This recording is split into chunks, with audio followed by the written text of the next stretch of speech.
बाबूलाल मरांडी ने की press conference. CM Soren पर साधा निशाना। सोरेन सरकार में राज्य में अपराध बढ़ने की कही बात।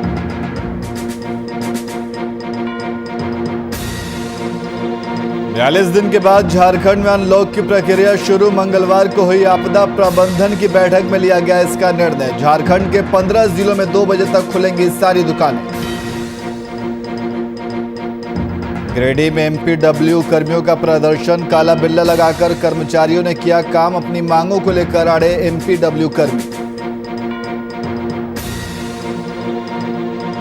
वहीं बिहार में लगातार घट रहा कोरोना संक्रमण। बीते 24 घंटे में मिले 1174 नए संक्रमित। 3100 लोगों ने दी कोरोना को मात।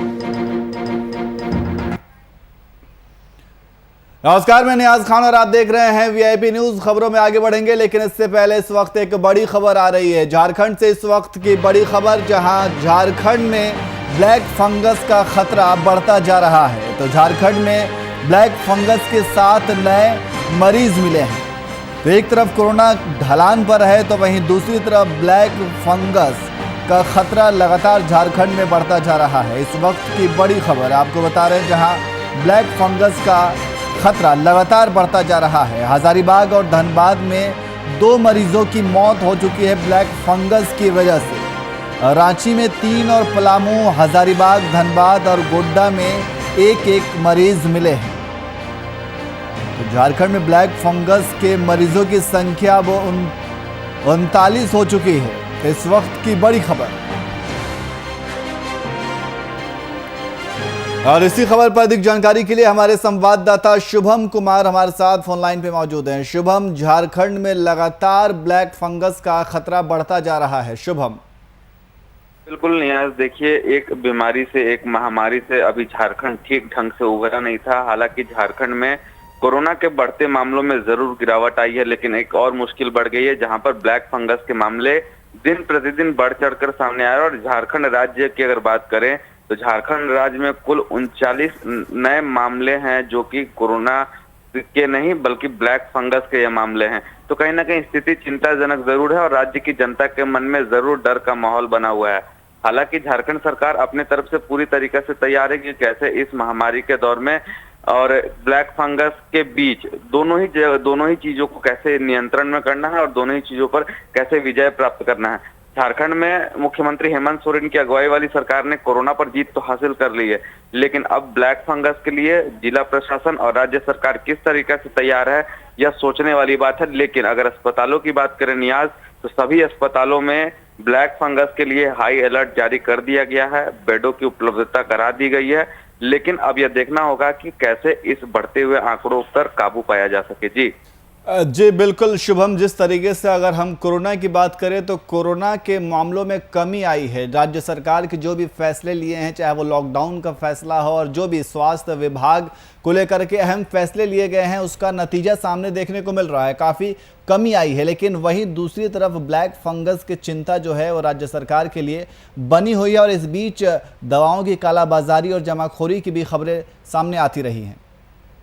बिल्कुल नियाज, कह सकते हैं, क्योंकि झारखंड में स्वास्थ्य सुरक्षा सप्ताह लगाने के बाद और मुख्यमंत्री हेमंत सोरेन के इस निर्णय का राज्यवासियों ने बखूबी बहुत हद तक स्वागत किया है। और उसी का नतीजा है कि आज झारखंड, अगर पूरे देश में अगर बात करें, सभी राज्यों की बात करें, तो झारखंड सबसे आगे आया है कोरोना संक्रमित मामले को खत्म करने में। और अब इक्का दुक्का केस झारखंड के जिलों में बचे हुए हैं। मौतों का आंकड़ा बिल्कुल कम हो चुका है। लेकिन इसी बीच अगर ब्लैक फंगस की बात करें तो ब्लैक फंगस उन मरीजों को ज्यादा खतरा है जिन्हें शुगर की बीमारी हो, जो हार्ट के पेशेंट हो। अगर जिस तरीका से बात की जाए, कोरोना के दौरान जो भी संक्रमित मरीज अस्पताल में भर्ती हुए थे, उन्हें स्टेरॉइड का मात्रा अधिक देने के कारण उनमें ब्लैक फंगस के लक्षण देखे जा रहे हैं। हालांकि चिकित्सकों का कहना है कि जिन व्यक्ति में ब्लैक फंगस का लक्षण दिखता है, फौरन नजदीकी अस्पताल में जाकर अपना ट्रीटमेंट करवाए, नहीं तो उन्हें अपनी जान भी गंवानी पड़ सकती है। और दूसरी महत्वपूर्ण बात अगर नियाज करें, इसी कड़ी में ब्लैक फंगस को मद्देनजर कहा गया था कि ब्लैक फंगस का मोर्टिलिटी रेट 75% से भी ज्यादा है। तो कहीं ना कहीं स्थिति और भयावह हो सकती है। अब यह देखना होगा कि राज्य की जनता और राज्य सरकार इस पर क्या निर्णय सामने आता है, कैसे इस बढ़ते महामारी का जो दौर लेता जा रहा है ब्लैक फंगस, इसको कैसे खत्म किया जा सके, इस पर राज्य सरकार क्या पहल करती है, यह देखने वाली बात है। जी शुभम, लेकिन अब तक जो राज्य में ब्लैक फंगस मरीजों की संख्या कितनी हुई है और उनका इलाज किस तरीके से चल रहा है? क्या उन्हें प्रॉपर तरीके से इलाज मिल पा रहा है? देखिए, झारखंड राज्य का सबसे बड़ा सरकारी अस्पताल रिम्स और सदर अस्पताल, ऐसे दो रांची में अस्पताल हैं, और खुद रांची का सबसे बड़ा निजी अस्पताल मेडिका में म्यूकोरमाइकोसिस, जो कि ब्लैक फंगस के नाम से जाना जा रहा है, उसकी इलाज प्रक्रिया की शुरुआत हो चुकी है। सफल ऑपरेशन भी हुआ है, लेकिन अब आंकड़ों में लगातार प्रतिदिन बढ़ोतरी की जा रही है। धनबाद की बात कर ले, गोड्डा की बात कर ले, हजारीबाग की बात कर ले, इन जगहों पर अब ब्लैक फंगस के मामले सामने आ रहे हैं। हालांकि जो सबसे पहला झारखंड में ब्लैक फंगस ने दस्तक दी थी, तो वो झारखंड के एक छोटे से जिले रामगढ़ में दी थी, जो कि रांची से महज 100 से 150 किलोमीटर की दूरी पर है। तो आप समझ सकते हैं कि अब ये लगातार अपना पैर पसारता जा रहा है। अस्पताल प्रबंधन अपनी तरफ से पूरी तरीके से तैयार है, और खुद राज्य सरकार, स्वास्थ्य मंत्री बन्ना गुप्ता, मुख्यमंत्री हेमंत सोरेन, उन लोगों की लगातार पैनी नजर बनी हुई है ब्लैक फंगस के आंकड़ों पर। तो ये कहीं ना कहीं लग रहा है कि जिस तरीका से राज्य सरकार ने कोरोना पर जीत हासिल की है, उसी कड़ी में वो इस बार भी ब्लैक फंगस पर झारखंड के राज्यवासियों की जिंदगी को बचाते हुए भी आगे आते हुए नजर आएंगे। जी शुभम, बहुत बहुत शुक्रिया तमाम जानकारी के लिए। तो लगातार झारखंड में ब्लैक फंगस का खतरा बढ़ता जा रहा है। ब्लैक फंगस के अब तक 39 मरीज मिल चुके हैं। तो एक तरफ कोरोना के मामलों में कमी देखी जा रही है, तो वहीं ब्लैक फंगस का खतरा बढ़ता हुआ नजर आ रहा है।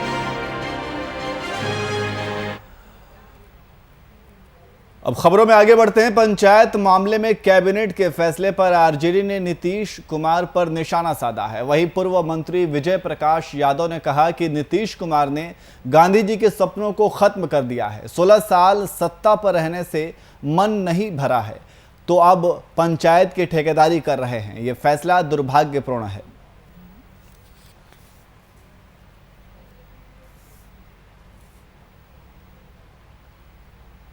देखिए, कल का फैसला दुर्भाग्यपूर्ण रहा और राष्ट्रपिता महात्मा गांधी जी के सपनों पर गोडसे रूपी आरएसएस का टोपी पहनाने का काम माननीय मुख्यमंत्री जी किए हैं।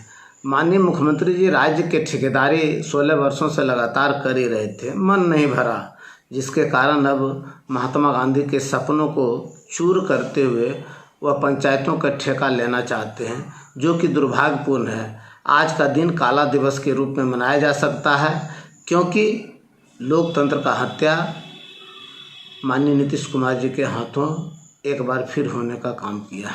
देखिए, कल का फैसला दुर्भाग्यपूर्ण रहा और राष्ट्रपिता महात्मा गांधी।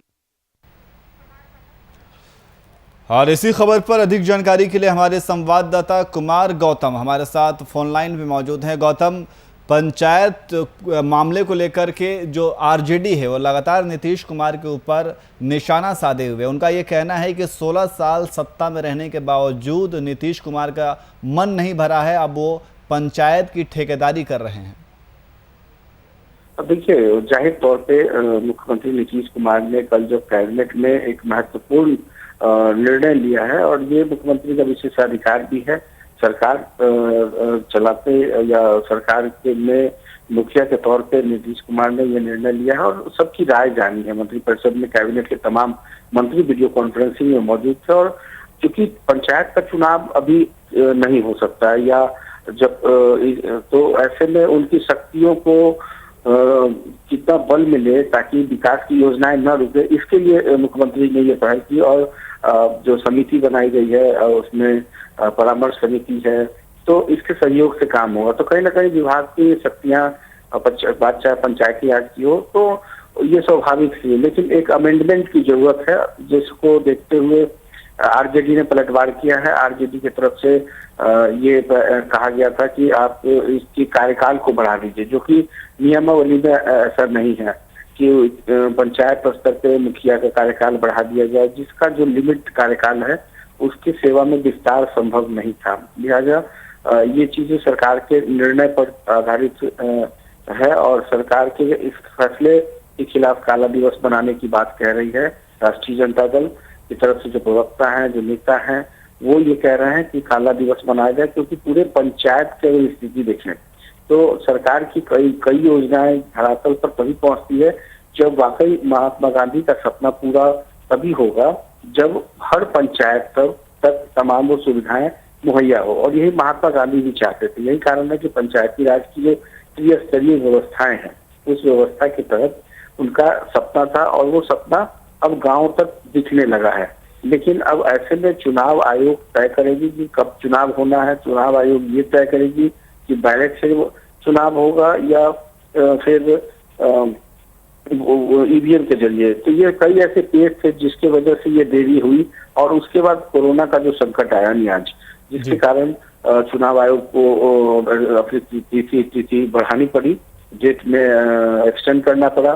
तो कहीं ना कहीं उसके बाद सरकार के ऊपर एक जवाबदेही और जिम्मेदारी होती है कि आखिर पूरे सूबे में हजारों हजार पंचायत हैं, पंचायत में विकास की योजना कैसे पहुंचे, उसका आधार क्या होगा।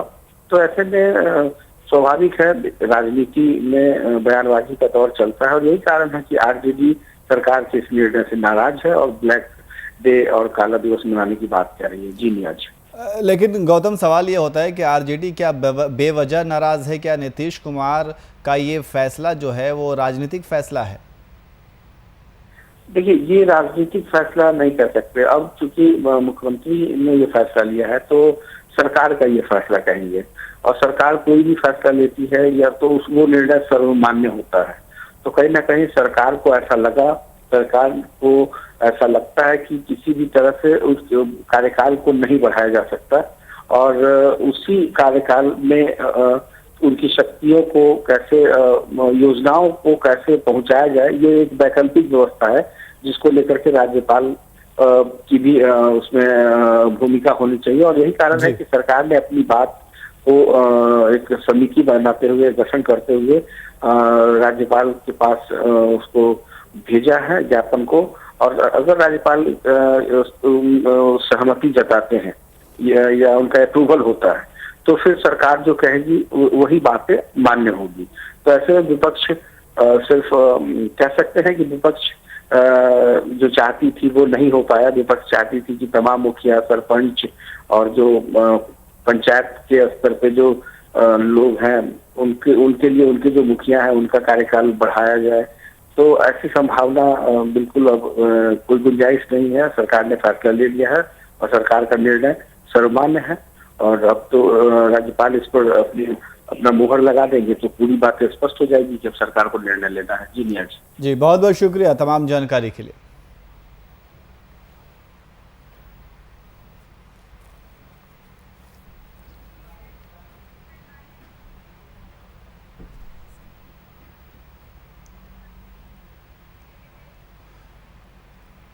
वहीं शेखपुरा जिला प्रशासन के निर्देश पर शेखपुरा पुलिस ने चांदनी चौक के पास लॉकडाउन के नियम का अनुपालन कराया। इसके साथ ही फुटपाथ पर अतिक्रमण किए दुकानदारों को दुकान हटाने का निर्देश दिया गया, और साथ ही अधिक्रमित जगहों को अतिक्रमण मुक्त करवाया जा रहा है। गौरतलब है कि संक्रमण को देखते हुए बिहार सरकार के निर्देश पर 2 जून से 8 जून तक लॉकडाउन का विस्तार किया गया है, जिसमें कई छूट भी प्रदान किए गए हैं, जिसके निर्देश के अनुपालन कराने को लेकर सुबह से ही पुलिस प्रशासन चांदनी चौक में अभियान चला रही है और लॉकडाउन अनुपालन कराने को लेकर कई निर्देश दिए हैं। इसके साथ ही बिना मास्क पहनकर घूम रहे लोगों को मास्क पहनने की चेतावनी दी जा रही है।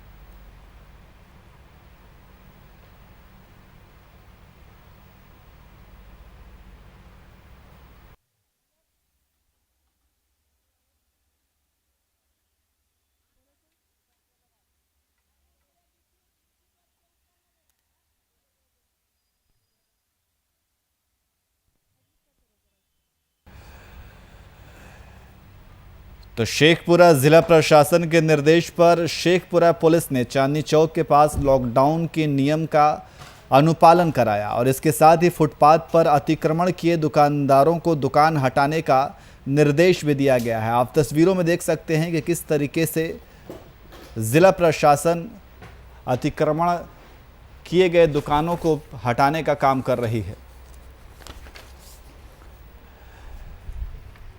ये तस्वीर चांदनी चौक के पास लॉकडाउन के नियम का अनुपालन कराया जा रहा है। पुलिस प्रशासन वहां मुस्तैद नजर आ रही है और फुटपाथ पर अतिक्रमण किए दुकानदारों को दुकान हटाने का निर्देश दिया गया है। उसके बाद पुलिस एक्शन में आई है और दुकानदारों को हटाया जा रहा है। तो लॉकडाउन के नियमों का सख्ती से पालन कराया जा रहा है।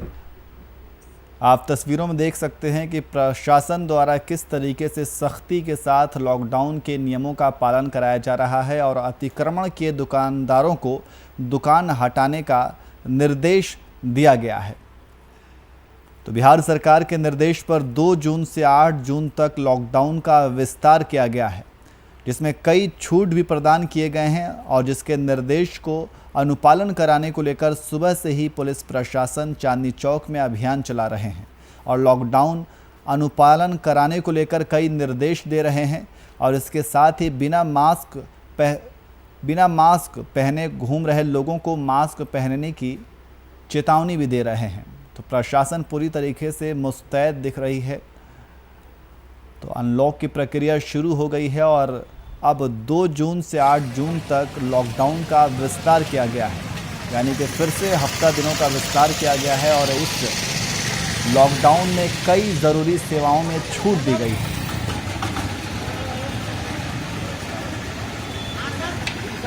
और इसी खबर पर अधिक जानकारी के लिए शिव कुमार पाठक हमारे संवाददाता फोन लाइन पे मौजूद हैं। शिव कुमार, हम तस्वीरों में देख रहे हैं कि प्रशासन काफ़ी मुस्तैद नज़र आ रही है और जो भी अतिक्रमण किए दुकानदारों को वहां से हटाने का काम कर रही है। जी, लॉकडाउन 4 आज से शुरू हुआ है 2 से 8 तारीख तक को लेकर। इसी को लेकर जिला प्रशासन के द्वारा सख्ती से पालन करवाने के लिए, गाइडलाइन पालन करवाने के लिए सड़कों पे आज बाजारों में लोग उतरे हैं और लोग को पालन करवाने का निर्देश दे रहे हैं। वहीं जहां आज दुकानदारों को किस दुकान को आज खुलना है और किस दुकान को नहीं खुलना, और फुटपाथ वाले लोग जो सड़क के किनारे जाम लगा देते थे उन लोगों को अतिक्रमण को भी हटाने का प्रयास किया गया है और लोगों को निर्देश दिया गया है और डिस्टेंस पालन करने को लेकर एवं मास्क जरूरी पहनने के भी निर्देश दिया गया है। जी, तो जाहिर सी बात है जो फुटपाथ पे लोग वहाँ पे दुकान लगा करके, ठेला लगा करके बेचते हैं तो उनका भी रोजगार का सवाल है। तो उनके हटा देने के बाद वो किधर जाएंगे, कहाँ जाएंगे, उनका क्या कुछ कहना है? जी, बस ये फुटपाथ से जो रोड सड़क जाम हो जा रही है उससे हटकर ठेला लगाने की बात कर रहे हैं, लेकिन उन लोग को भी समस्या है कि आखिर लॉकडाउन के कारण दुकानदारी नहीं हो पा रही है। कहीं दूसरे जगह जाएंगे तो वहाँ पे उसकी बिक्री नहीं हो पाएगी और अगर मार्केट में 2 बजे तक का ही ये दुकानदारी अगर हो जाती है तो कुछ राहत होगा, क्योंकि पहले लॉकडाउन से ही मारे हुए। जी, बहुत बहुत शुक्रिया तमाम जानकारी के लिए।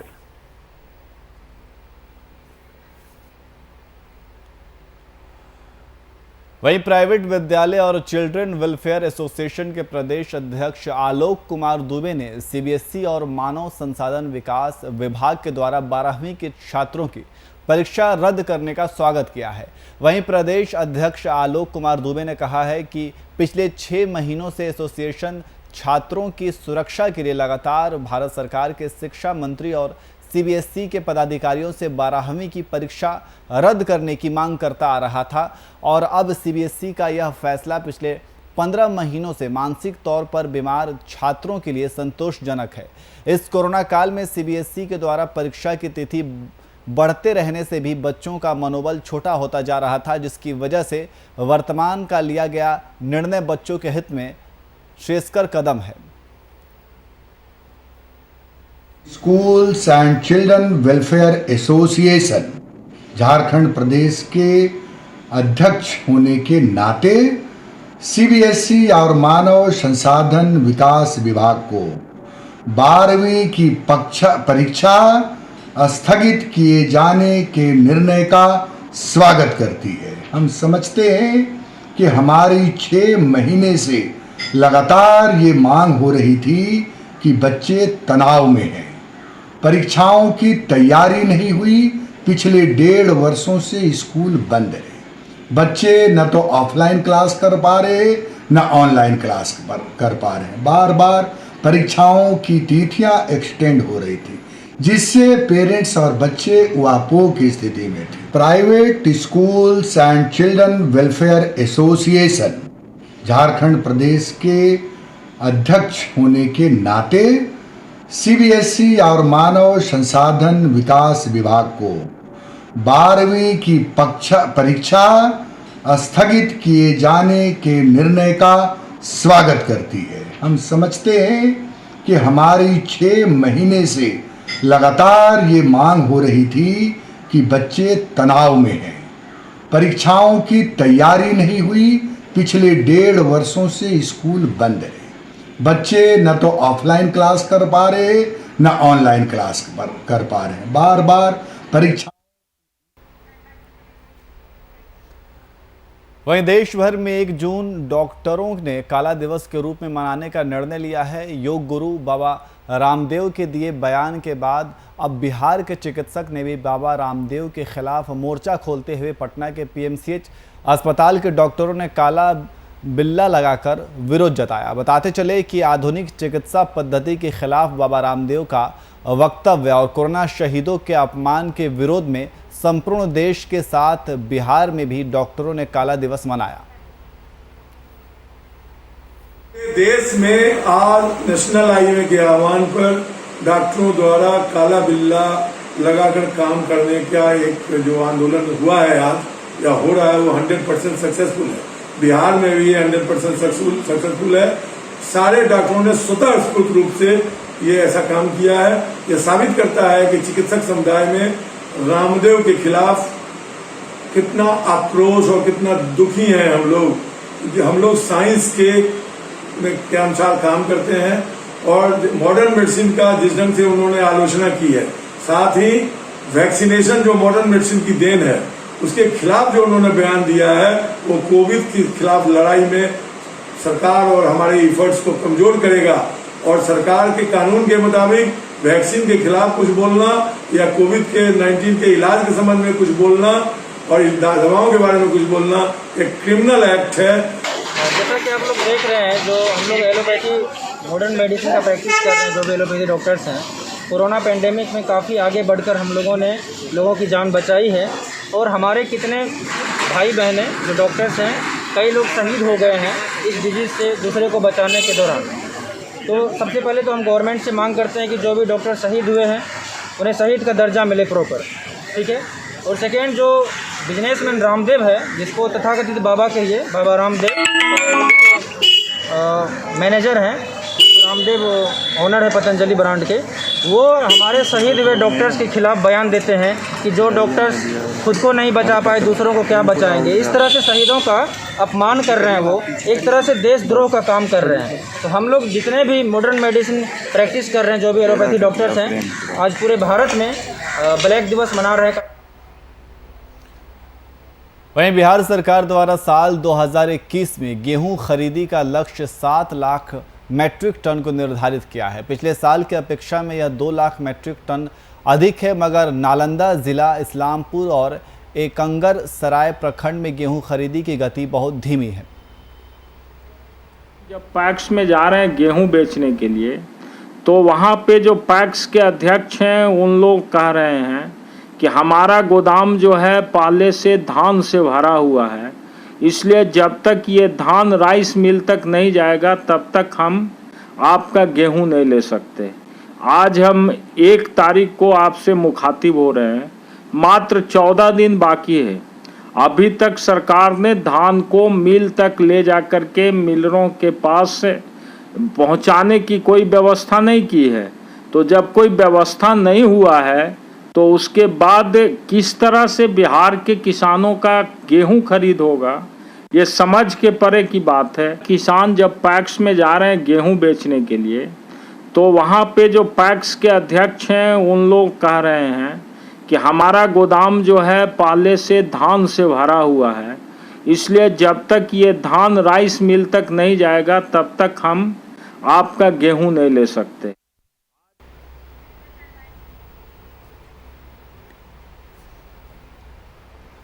वहीं केंद्र सरकार के 7 साल पूरा होने पर बीजेपी के द्वारा सेवा सप्ताह कार्यक्रम चलाया जा रहा। कोरोना महामारी के दौरान मनाए जा रहे सेवा सप्ताह के तहत जमुई जिला भाजपा महिला मोर्चा के द्वारा सदर अस्पताल जमुई के ब्लड बैंक में रक्तदान शिविर का आयोजन किया गया।